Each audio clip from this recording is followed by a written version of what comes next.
Hello les freelancers et les freelanceuses, j'espère que vous allez bien, j'espère que vous allez très bien. On se retrouve dans cette nouvelle vidéo aujourd'hui pour parler d'un sujet dont on entend beaucoup parler en ce moment, que je vois beaucoup passer sur les réseaux sociaux, notamment sur LinkedIn. On va parler de l'apport d'affaires dans le freelancing et dans l'IT. Avant de démarrer la vidéo, je t'invite à t'abonner à la chaîne pour ne pas rater les prochains contenus qui sortent. On a une vidéo par semaine sur plein de thématiques autour du freelancing et autour de l'IT de manière générale. Donc n'hésite pas à t'abonner pour ne rien rater des prochaines vidéos. N'hésite pas également à nous mettre des questions ou ton avis en commentaire. C'est toujours intéressant d'ouvrir le débat sur toutes les thématiques qu'on aborde. Donc n'hésite pas à nous mettre ça dans les commentaires. On te répondra avec grand plaisir.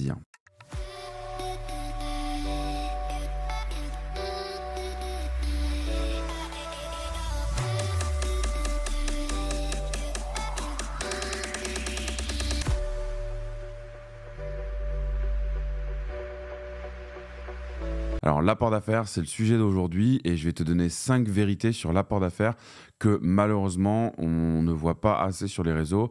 Le but de cette vidéo, c'est de te partager vraiment le monde réel de l'apport d'affaires et non ce qu'on peut en voir à droite à gauche. Et donc, pour ça, je vais te donner 5 vérités. Alors, la première vérité qui peut être peut-être un peu violente, mais c'est que tu ne deviendras pas riche avec l'apport d'affaires pour une raison assez simple. Et pour t'expliquer ça, je vais simplement poser des chiffres. Aujourd'hui, tu factures en moyenne à peu près 10 000 € de chiffre d'affaires en tant que freelance. Si on prend ce même chiffre, 10 000 € de chiffre d'affaires en apport d'affaires, ça représente à peu près une dizaine d'apports d'affaires. Partant du principe que tu vas prendre une marge de 50 € au jour, ça va te faire à peu près 1 000 € de commission par mois. Donc ça veut dire que pour faire 10 000 € de commission d'apport d'affaires, il faut que tu staffes 10 personnes. 10 personnes aujourd'hui, si tu es très bon, et j'ai quelques années d'expérience dans le domaine, donc les chiffres que je te donne ne sont pas du tout déconnants. Si tu es très bon, 10 deals, on va dire bouclés, c'est-à-dire un profil, un besoin. Pour boucler 10 deals, il va falloir que tu présentes à peu près une trentaine de consultants à des clients pour que ça puisse matcher. Ça sous-entend que tu convertis une présentation sur 3, ce qui est déjà un excellent ratio. Donc ça veut dire que à chaque fois que tu présentes un consultant, un profil freelance à un client, quand je parle de présentation, c'est un rendez-vous de présentation, ça veut dire qu'une fois sur 3, ce rendez-vous de présentation, eh bien, il deal, d'accord? Donc pour faire 10 deals, il faut que tu fasses 30 présentations. Et si tu es plutôt bon pour faire 30 présentations, tu vas souvent convertir un appel d'offres sur 10. Donc ça veut dire qu'il va te falloir 10 besoins pour monter une présentation. Et il va te falloir 3 prêts pour dealer une opération. Donc ça veut dire que si on fait le calcul en produit en croix, eh bien, il te faut sur l'année 300 besoins pour pouvoir closer une dizaine de deals dans l'année. Donc aujourd'hui, tu te rends compte que gérer et traiter 300 besoins, c'est-à-dire que pour ces 300 besoins, tu dois analyser, comprendre de quoi on parle et pouvoir trouver le profil adéquat qui remplit les critères du client, etc. Donc tu te doutes bien que pour faire ça, eh bien, c'est en fait un job à temps plein, c'est le job d'un sales, d'un ingénieur d'affaires et c'est pas le tien. Deuxième point, tout le monde ne peut pas faire de l'apport d'affaires, même si c'est pas ce qu'on entend sur les réseaux, etc. Aujourd'hui, l'apport d'affaires, c'est spécifique. Ça demande une organisation, ça demande un réseau. Il faut un double réseau parce qu'il faut à la fois un réseau côté client et à la fois un réseau côté consultant. Donc, il faut être capable de trouver les deux, et les besoins et les consultants adéquats. Et donc, c'est un vrai travail de fond de pouvoir développer ce réseau, de pouvoir avoir accès au profil, de pouvoir avoir accès aux besoins et de faire en sorte que ça matche, que les deux matchent. Donc aujourd'hui, pour aller gagner 1000 balles par mois, vaut mieux que tu développes une autre alternative potentiellement, ou que tu viennes facturer quelques jours en plus de chiffre d'affaires. Ça te prendra moins de temps. Aujourd'hui, l'apport d'affaires, c'est certes un levier qui peut être intéressant, mais c'est un levier qui est intéressant à l'opportunité. C'est pas un levier que tout le monde peut mettre en place et passer son temps à faire de l'apport d'affaires. Dans ce cas-là, tu deviens une ESN. C'est pas du tout le même métier. Troisième point important, il faut comprendre une chose dans le monde de l'IT de manière générale, c'est que c'est un monde où il y a énormément d'argent. Tu l'as bien compris si tu es freelance et que tu envisages même peut-être de faire de l'apport d'affaires. Mais dans ce monde où il y a beaucoup d'argent, il faut aussi savoir que c'est un monde de requins. Et si quelqu'un peut te mettre une banane, si quelqu'un peut te doubler, si quelqu'un peut éviter de te verser une commission, il le fera. Et le problème pour beaucoup de personnes qui veulent se lancer dans l'apport d'affaires, c'est qu'ils ne sont pas armés, ils n'ont pas les éléments, on va dire, que ce soit légaux, contractuels, les us et coutumes, on va dire, du fonctionnement dans le monde de l'IT. Et donc, en fait, à la première opportunité de se prendre une carotte, eh ben, en fait, ils vont se la prendre.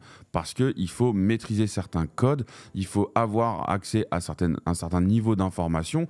Et sans ça, t'es sûr et certain qu'à un moment donné, quelqu'un va te mettre une carotte. Quand on voit juste déjà des freelances qui se retrouvent à prendre des commissions avec des apporteurs d'affaires peu scrupuleux, qui vont prendre des commissions de 100, 150, 200 euros par jour, faut être réaliste, même des ESN ne margent pas autant sur certains profils. Donc c'est pour ça que voilà, c'est pas quelque chose qu'il faut prendre à la légère, et c'est quelque chose qui est entre guillemets dangereux au sens de tu peux te faire avoir très facilement dans ce monde-là. Ensuite, point suivant, et là je vais certainement pas me faire que des amis, mais sache que la plupart des formateurs, je dis bien la plupart, je ne vais pas généraliser, il y a certainement de très bons formateurs dans l'apport d'affaires, mais sache qu'à mon avis, la plupart des formateurs en apport d'affaires, il y a plus d'argent en formation qu'en apport d'affaires. Et ça, c'est assez révélateur de la réalité de ce business-là, on va dire. C'est qu'aujourd'hui, on nous vend la facilité de faire de l'apport d'affaires, des missions qui tombent comme des fleurs, et l'aisance à trouver des deals, à trouver des profils et à faire matcher tout ça. La réalité, elle est tout autre. Moi, je connais ce métier-là, je le fais depuis plus de 6 ans maintenant. C'est très compliqué, les clients sont très exigeants. En ce moment, au moment où je tourne la vidéo, le marché est très tendu. Ça veut dire que un client qui publie un appel d'offres va recevoir 20, 30, 40 profils sur ce même appel d'offres. Donc ça veut dire qu'il y a énormément de concurrence et que tu dois être en capacité de te démarquer. Et donc ça, c'est un point problématique parce que l'expérience permet de se démarquer, l'expérience permet de justement jouer les codes, de bien connaître les clients depuis un certain temps, de pouvoir passer, on va dire, à travers les gouttes pour aller plus vite sur un deal. Mais quand tu démarres from scratch, c'est très très compliqué. Et dernier point qui fait écho à ce que j'étais en train de dire, c'est qu'il faut arrêter de croire que c'est simple. Il y a une vérité qui tourne notamment sur les réseaux et sur LinkedIn, comme quoi l'apport d'affaires serait facile, il suffit de parler à son client, de trouver le profil, etc. C'est beaucoup plus compliqué que ça, l'émission full remote, nanani nanana, etc. Sincèrement, aujourd'hui, pour moi, c'est quand même bullshit en grande partie, parce qu'aujourd'hui, les grands comptes, les clients, ils n'ont pas du tout cette philosophie-là. Aujourd'hui, le freelancing IT, c'est quand même beaucoup ces clients-là. C'est les grands comptes, c'est les boîtes du CAC 40, ce genre d'entreprise-là. Et ce genre d'entreprise-là aujourd'hui, avec lesquelles il y a des process de référencement, il y a des problématiques contractuelles, ils vont regarder la taille de ta boîte, les garanties financières de ta boîte, etc. Donc ça veut dire que tu vas être sur du portage de portage, etc. Tu vas complexifier un process qui l'est déjà. Le full remote, etc., c'est pareil. C'est des choses aujourd'hui qu'on voit de moins en moins, notamment chez les grands comptes, chez les clients. Donc, arrêtons de faire croire que c'est simple. En tout cas, moi, c'est ce que je veux faire passer aujourd'hui comme message dans cette vidéo. C'est pas simple. Je dis pas que c'est impossible. C'est possible de faire de l'apport d'affaires. Tu peux le développer, mais il faut mettre en place des process, des outils. Il faut être structuré, être organisé sur ce sujet-là. Et surtout, il faut le voir comme un plus annexe que tu dois faire, à mon sens, par opportunisme. Mais pas comme un business en tant que tel, ou alors dans ce cas-là, tu montes une boîte, tu deviens sales, tu recrutes des gens, etc. Mais c'est vraiment deux choses différentes. Voilà pour cette vidéo sur l'apport d'affaires. Ça me tenait à cœur de partager ce point de vue parce que j'en entends pas beaucoup parler, en tout cas de ce côté-là de la barrière. On voit beaucoup de choses qui idolâtrent cette activité-là, mais encore une fois, c'est bien plus compliqué qu'on ne le pense. Je pense que je suis très curieux d'avoir dans les commentaires vos avis sur l'apport d'affaires, si vous en avez déjà fait et si vous avez déjà essayé de mettre en place des choses, si vous y avez réussi, si vous y êtes arrivé ou pas.